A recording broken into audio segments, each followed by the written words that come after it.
Quand je me suis présenté à la fête de fiançailles de ma sœur, la mère du marié m'a chassé comme un pigeon. Elle ne savait pas que je possédais l'hôtel ni que son mari travaillait pour moi. Au moment où j'en ai eu fini, toute sa famille était achevée. La première chose que ma future belle-sœur m'a dite quand je suis entré dans le hall de l'hôtel Brennan et n'était pas bonjour. C'était, oh ma chérie, l'entrée du personnel est à l'arrière. Il suffit de suivre les panneaux du quai de chargement. Elle ne m'a pas reconnu. Cette partie me fait toujours rire même maintenant, 3 mois plus tard, alors que je raconte cette histoire à mon thérapeute, à ma meilleure amie ou apparemment à Internet. Je m'appelle Marlo Avery Caldwell. J'ai 31 ans. Et le soir de la fête de fiançailles de ma jeune sœur, la femme qui était sur le point de devenir la mère de mon beau-frère a supposé que j'étais une employée de maison. Pour être juste envers elle, je n'étais pas habillé comme quelqu'un qui avait sa place ici. J'étais arrivé de Singapour cet après-midi-là par un vol de nuit, j'étais allé directement de l'aéroport à mon appartement pour prendre une douche de 45 secondes, et j'avais enfilé la première robe que j'avais pu trouver dans une valise qui n'avait pas été défaite depuis 2 semaines. Mes cheveux étaient attachés en un chignon qui tenait moins de la coiffure chic que du « je renonce à mon apparence pour un avenir prévisible ». Je ne portais aucun maquillage. Mes chaussures étaient le genre de chaussures plates confortables qui criaient « j'ai traversé 6 aéroports en 3 jours ». Mais tout de même, la robe était une vraie robe. Je portais un sac Bottega qui coûtait probablement plus cher que l'hypothèque mensuelle de cette femme. Et j'étais clairement une femme adulte de plus de 30 ans entrant dans le hall d'un hôtel de luxe avec une intention. La femme, dont j'apprendrai plus tard qu'elle s'appelait Cordelia Peton Whittaker. Oui, c'est un vrai nom qu'une vraie humaine s'est donné, m'a regardé de la tête aux pieds 2 fois, puis a fait un petit mouvement de la main avec ses doigts ornés de bijoux comme si elle chassait un pigeon. Entrée de service, ma chère. L'événement Sutherland Caldwell n'accepte pas de fournisseur à l'improviste à cette heure-ci. Vous auriez dû être ici pour l'installation. J'ai ouvert la bouche. Je l'ai fermée. Je l'ai rouverte. Voici la chose. Personne ne vous prévient sur le fait de posséder le bâtiment dont quelqu'un est actuellement en train de vous expulser. L'envie de rire est écrasante. Presque physiquement douloureuse.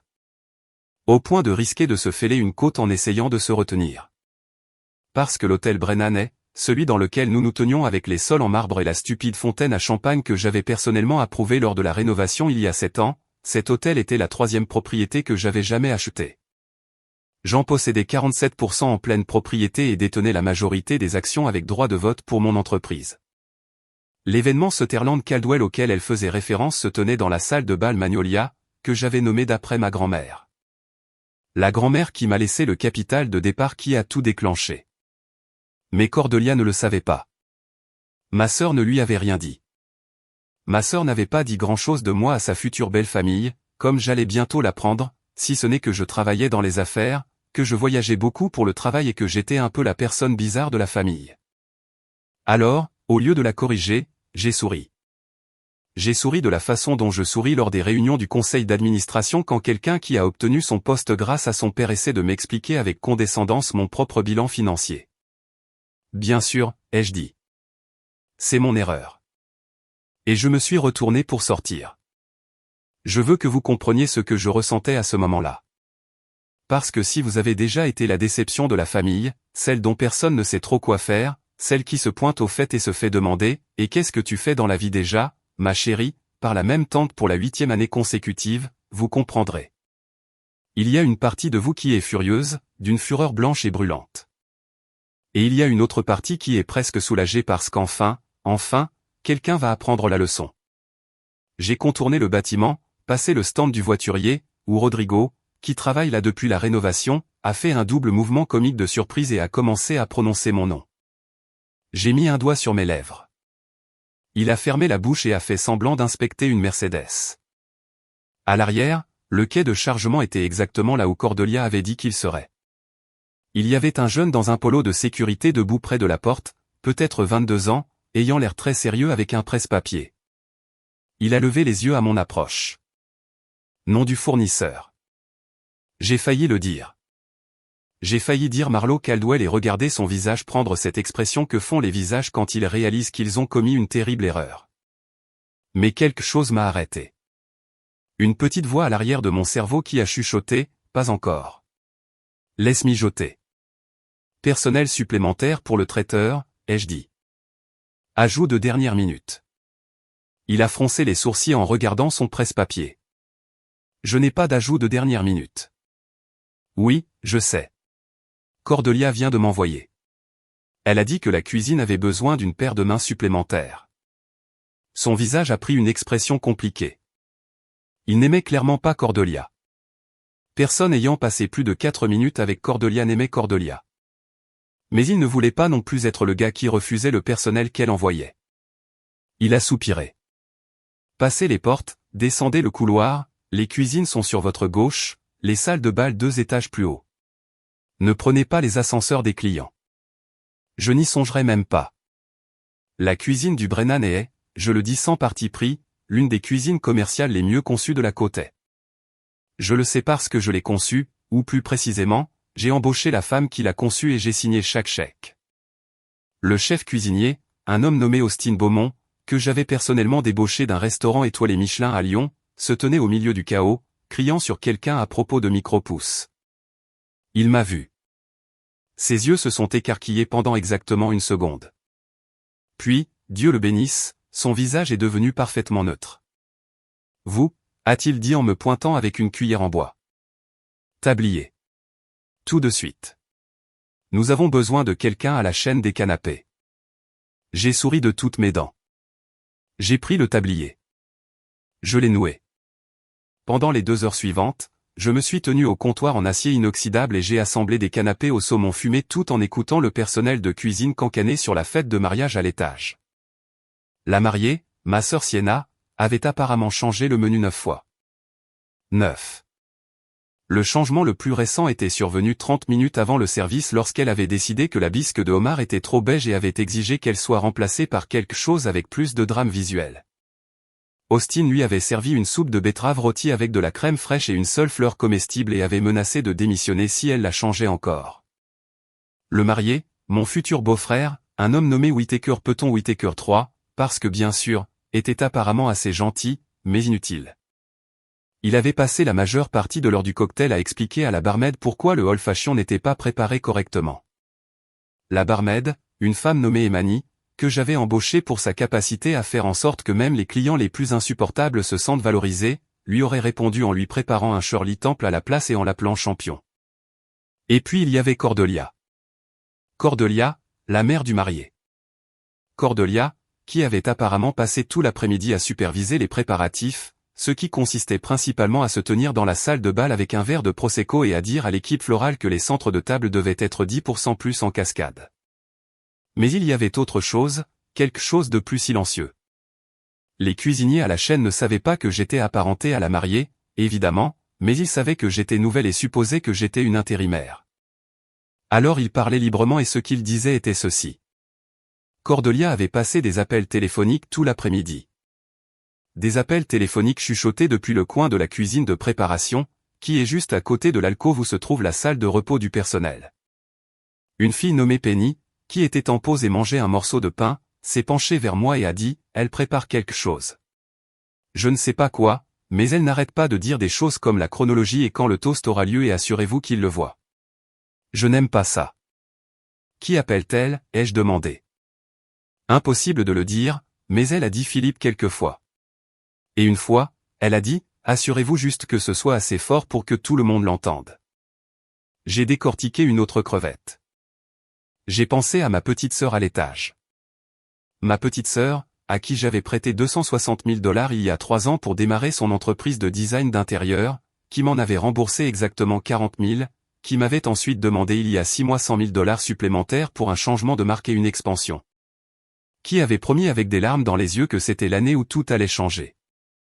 Ma petite sœur qui avait dit à sa future belle famille que j'étais la personne bizarre de la famille, qui pas une seule fois au cours des 8 mois où elle avait été fiancée à Whittaker ne m'avait invité à dîner avec sa famille.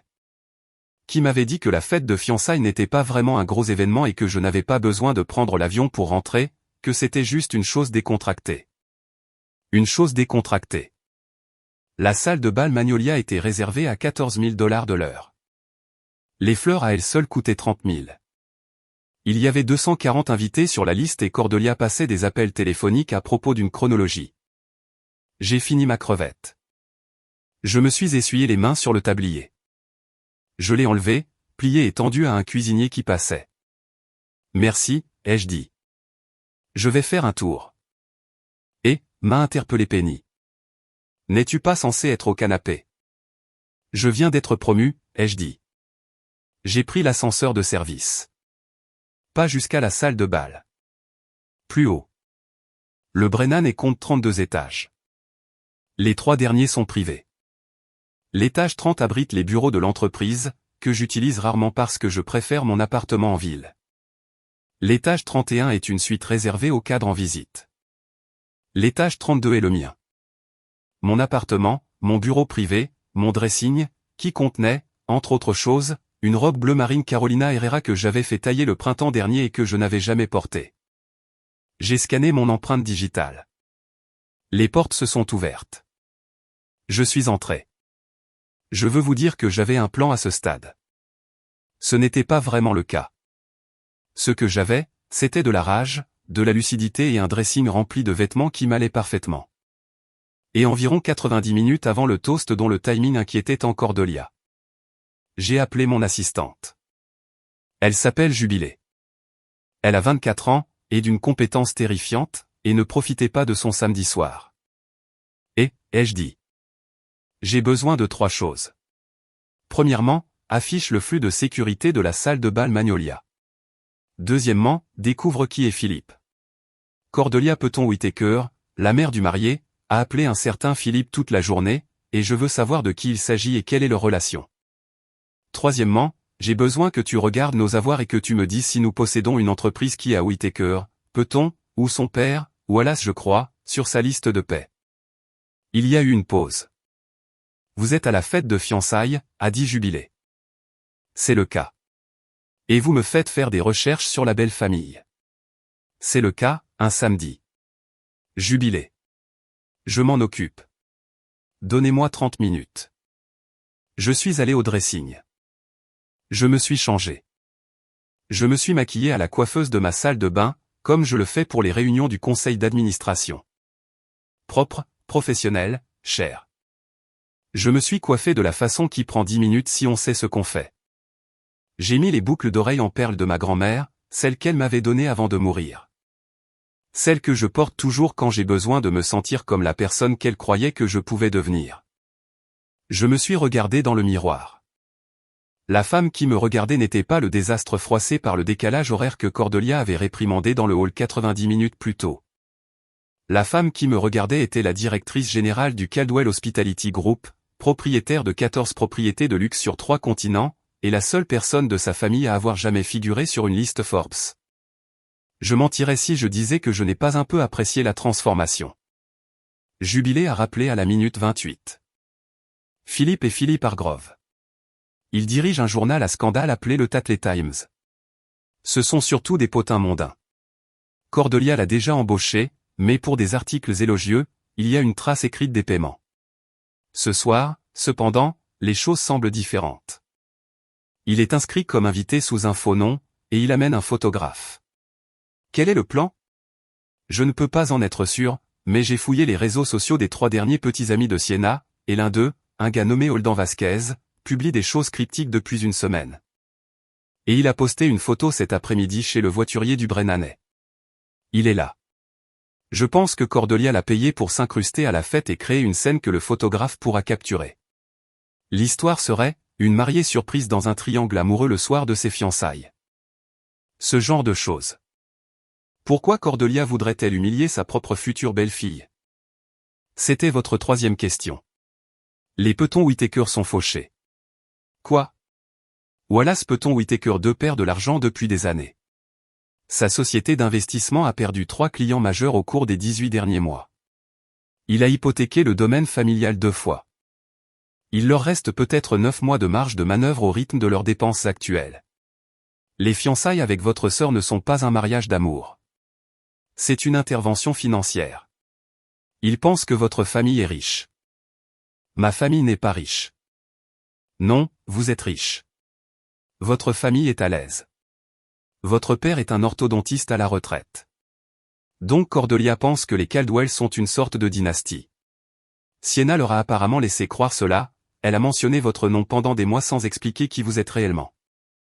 Il pense que le Caldwell Hospitality Group est quelque chose que possède son oncle, pas sa sœur.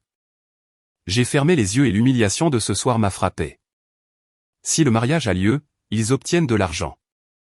S'il s'effondre selon les termes de Cordelia, ce qui signifie que Sienna est surprise dans un scandale, ils peuvent se retirer et la blâmer, sauver la face, et commencer à chasser une autre héritière. Dans les deux cas, Cordelia gagne. Ce soir, c'est sa police d'assurance. Et l'entreprise que nous possédons et pour laquelle Wallace travaille. Dites-moi. C'est la partie que vous allez aimer. Peut-on Whittaker Capital Advisors a été acquise lors d'une fusion de sociétés holding il y a 6 ans. La société mère est Meridian Trust. Meridian Trust a été acquise il y a 4 ans par Caldwell Equity Partners. Donc je possède son cabinet. Vous possédez son cabinet. Vous possédez son cabinet. Il travaille pour vous. Il ne le sait juste pas parce qu'il y a 3 niveaux de société holding entre son chèque de paie et votre nom. J'ai commencé à rire. J'ai ri si fort que j'ai dû m'asseoir sur le sol de la salle de bain. Jubilé, je veux que tu fasses quelque chose pour moi. N'importe quoi. Je veux que tu réveilles Tom du service juridique. Je veux qu'une résiliation de contrat soit rédigée pour Wallace Peyton Whittaker, avec effet immédiat et pour motif valable. Je veux connaître les termes exacts dont nous avons besoin pour faire appliquer une clause de non-concurrence et récupérer les primes versées au cours des 18 derniers mois. Je le veux sur mon téléphone dans 40 minutes. 40 minutes, c'est agressif. Jubilé. Ma sœur est sur le point d'être publiquement humiliée par un photographe de tabloïd dans ma propre salle de bal. 40 minutes, je m'en occupe. J'ai raccroché. Je me suis levé. J'ai vérifié ma réception une dernière fois. Et puis je suis allé à ma fête de fiançailles. La salle de bal Magnolia est une chose dont je suis fier. Des plafonds de 6 mètres, des moulures d'origine, des lustres que nous avons trouvés dans un château de la vallée de la Loire. Quand je suis sorti de l'ascenseur dans le foyer, je pouvais entendre le quatuor à cordes jouer quelque chose de doux. Il y avait 240 personnes à l'intérieur, buvant mon champagne, mangeant ma nourriture, se tenant sur mon sol.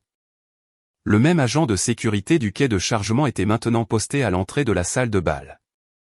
Il a levé les yeux. Il m'a vu. Son visage est passé par environ 7 stades de deuil en 2 secondes. Madame. Madame, Je suis tellement désolé, je n'avais pas. Quel est votre nom? Devonte. Madame. Devonte. Depuis combien de temps travaillez-vous ici? 6 semaines. Madame, savez-vous qui je suis maintenant? Oui, madame. Je suis tellement désolé. Je l'ai regardé. J'ai pensé aux commentaires qu'un ami avait fait un jour sur la façon dont les personnes au bas de l'échelle d'une organisation devraient être traitées de la même manière que les personnes au sommet et que la meilleure façon d'apprendre comment une entreprise fonctionne vraiment est de passer par là. Porte de derrière de temps en temps. Devonte, je ne vais pas vous renvoyer, mais je veux que vous fassiez quelque chose pour moi. Quand la future belle-mère de ma sœur essaiera de sortir de cette fête dans environ 40 minutes, et elle essaiera. Je veux que vous l'informiez poliment que la sécurité de l'hôtel a besoin de lui parler d'un incident. Et je veux que vous l'escortiez jusqu'à la salle de conférence du personnel au 2e étage.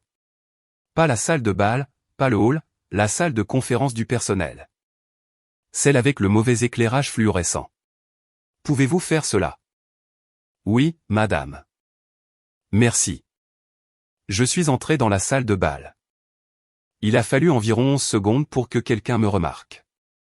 Il se trouvait que je me tenais à côté d'un serveur nommé Marcus quand la première onde a traversé la foule, et j'ai eu la satisfaction de regarder en temps réel les gens qui avaient ignoré mon existence commencer à réaliser que la femme en robe bleu marine était d'une certaine manière importante.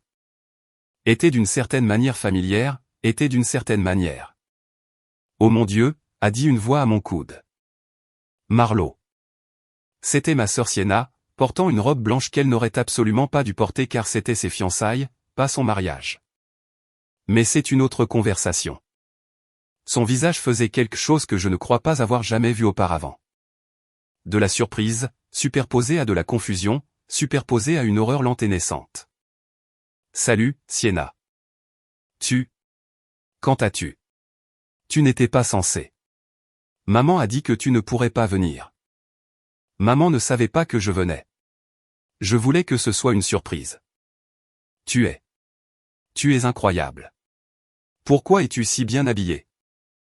Je m'habille toujours comme ça pour les événements familiaux importants, Sienna. Elle a cligné des yeux. Il y avait quelque chose derrière ses yeux, quelque chose de calculateur et de paniqué en même temps. Comme si elle calculait ce que ma présence ici, habillée comme ça, ressemblant à ça, pourrait signifier pour l'histoire soigneusement construite qu'elle racontait à sa belle famille. Marlo, ma chérie, nous devons parler en privé tout de suite. Dans une minute. Je veux d'abord rencontrer ton fiancé. Et ses parents, où sont-ils? Marlo. Sienna, où sont-ils? Elle m'a guidé. Elle n'avait pas le choix. À travers la salle de bal, en nous faufilant parmi des groupes d'invités qui nous dévisageaient maintenant ouvertement, jusqu'à un petit groupe près du bar. Whittaker Whittaker III était grand, aux cheveux blonds cendrés, et avait le visage d'un homme à qui on n'avait jamais dit non de sa vie. Son père, Wallace, était plus petit, plus rouge, et avait le visage d'un homme à qui on avait dit non récemment, et qui s'en remettait encore. Et Cordelia. Cordelia, dans une robe brodée de perles dorées, tenant un verre de mon champagne. Elle s'est retournée, elle m'a vu, elle ne m'a pas reconnu. C'est la partie dont je me souviens le plus clairement même maintenant parce que j'ai vu son visage la traverser. La petite lueur lorsqu'elle a remarqué la robe, les boucles d'oreilles, les cheveux, ma façon de me tenir, la façon dont Sienna se tenait à côté de moi, pas les figer. Et puis, et ce fut le moment, le vrai moment, celui que j'attendais depuis le hall, je l'ai vu me reconnaître, la femme du hall, celle qu'elle avait chassée comme un pigeon se tenant devant elle dans une robe à $4000, étant présentée comme la sœur de sa future belle-fille. Cordelia, a dit Sienna, la voix un peu trop aiguë. Je veux vous présenter ma sœur aînée, Marlo. Marlo Caldwell. Cordelia a ouvert la bouche. Aucun son n'est sorti.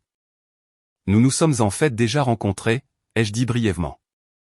Dans le hall, vous m'avez envoyé à l'entrée de service. Le silence qui est tombé sur notre petit groupe était le genre de silence qui a du poids, qui pèse sur votre poitrine. Wallace regardait entre nous, confus. Whittaker était devenu légèrement vert. Sienna avait l'air d'être sur le point de pleurer. Je n'avais pas reconnu. Non, en effet. Ce n'est pas grave. J'étais très froissé. Marlo Caldwell, a dit Wallace lentement, comme s'il savourait le nom. Caldwell, comme dans le. Que faites-vous exactement, ma chère? Je dirige le Caldwell Hospitality Group, ai-je dit. Nous possédons cet hôtel, entre autres. Il y a eu un bruit. C'était le verre de champagne de Cordelia qui frappait le sol en marbre. Je ne suis généralement pas une personne rancunière. Je voudrais que cela soit acté. Je ne suis pas devenu riche en étant cruel. Je suis devenu riche en travaillant dur, en ayant de la chance et en étant dans la bonne pièce au bon moment plus d'une fois. J'ai passé la majeure partie de ma vie d'adulte à essayer de ne pas étaler mon succès devant quiconque, en particulier devant ma famille, parce que j'aime mes parents et j'ai aimé pendant longtemps une version de ma sœur qui, je n'en suis pas sûr, ait jamais vraiment existé. Mais il y a des moments dans la vie où l'univers vous fait un cadeau et vous avez la responsabilité de le déballer. Wallace, ai-je dit. Je crois comprendre que vous travaillez pour Whittaker Capital Advisors. Dites-moi, comment ça se passe? Ça a été un trimestre difficile, mais 3 clients perdus. Baisse de 22% des actifs sous gestion. Vous êtes en défaut de paiement sur une ligne de crédit d'entreprise depuis mardi dernier. Sa bouche s'est ouverte. Comment le savez-vous? Parce que Whittaker Capital Advisors est une filiale en propriété exclusive de Meridian Trust, qui est une filiale en propriété exclusive de Caldwell Equity Partners, que j'ai fondée et que je préside. Vous travaillez en fait pour moi depuis 4 ans. Vous ne le saviez juste pas. Cordelia a émis un petit son étranglé. Et Cordelia, je me suis tourné vers elle. Je crois comprendre que vous avez passé des coups de fil aujourd'hui à un certain monsieur Philippe Hargrove. Je crois comprendre qu'il est ici quelque part avec un photographe. Et je crois comprendre que l'ex-petit ami de ma sœur, un monsieur Holden Vasquez, est également ici, avec peut-être l'intention de faire un scandale pendant les toasts. Le sang a quitté le visage de Cordelia si vite que je me suis brièvement inquiété pour sa circulation. Sienna, ai-je dit sans quitter Cordelia des yeux. savais-tu que ta future belle-mère prévoyait de demander à un tabloïd de te photographier dans une fausse situation compromettante ce soir afin de rompre tes fiançailles à des conditions favorables à sa famille? La voix de Sienna était toute petite. Quoi? Ta belle famille est fauchée, ma chérie. Ils pensaient que tu étais riche. Quand ils ont compris que tu n'étais pas tout à fait assez riche, Cordelia a décidé de monter un scandale de toutes pièces pour qu'il puisse se retirer sans perdre la face. Sienna s'est tournée vers Whittaker.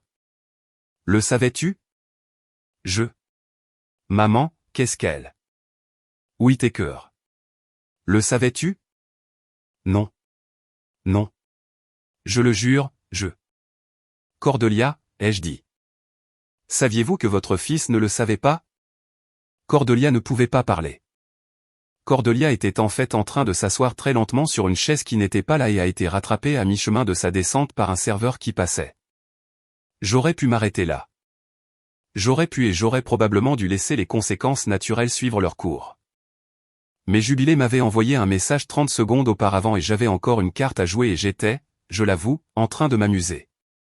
Wallace, ai-je dit, il y a 17 minutes, votre emploi chez Peyton Whittaker Capital Advisors a été résilié pour motif valable. Le motif étant que votre femme a conspiré pour utiliser une propriété de la société mère, cet hôtel, comme lieu d'un stratagème de diffamation contre un invité qui viole environ 6 clauses de votre contrat et déclenche une récupération de chaque prime que vous avez reçue au cours des 18 derniers mois. Tom du service juridique vous contactera lundi. Wallace s'est assis sur le sol, vraiment complètement sur le sol. Cordelia, ayant été déposée sur la chaise, faisait des mouvements de poisson hors de l'eau pour respirer, et Whittaker, à son honneur, et je lui accorderai cette seule part de mérite, même si je ne pense pas grand-chose de lui par ailleurs. Whittaker s'est tourné vers ma sœur et a dit, « Sienna, je suis tellement désolé. Je ne savais pas. Je jure devant Dieu, je ne savais pas. » Sienna pleurait. Le bon genre de pleurs, je pense. Le genre où on vient de vous retirer du bord d'une falaise au bord de laquelle vous ne saviez pas que vous vous teniez. Je me suis reculé. Je leur ai laissé le moment. J'ai trouvé Devon à la porte. J'ai hoché la tête. Il a hoché la tête en retour et a informé discrètement Cordelia, qui avait suffisamment récupéré pour tenter une sortie, que la sécurité de l'hôtel avait besoin de lui parler dans la salle de conférence du personnel. Monsieur Philip Hargrove du Tatley Times a été découvert caché dans un placard à manteau au 4e étage. Son photographe avait déjà fui. Je l'ai laissé partir avec une conversation sévère sur la loi sur la diffamation et un bannissement de toutes les propriétés Caldwell à perpétuité. Holden Vasquez a été localisé dans le parking, remboursé des $2000 que Cordelia lui avait payés et poliment escorté hors de la propriété. La fête a continué d'une certaine manière. Les gens sont remarquables en ce sens. Une fois que le drame central a quitté la pièce, le quatuor à cordes a continué à jouer et les canapés ont continué à circuler, et quelqu'un a eu le bon sens de servir à mes parents, qui n'avaient absolument rien remarqué de tout cela. Un très grand verre de vin chacun, avant que je ne les asseye à une table dans un coin, et que je leur dise ce qui s'était passé.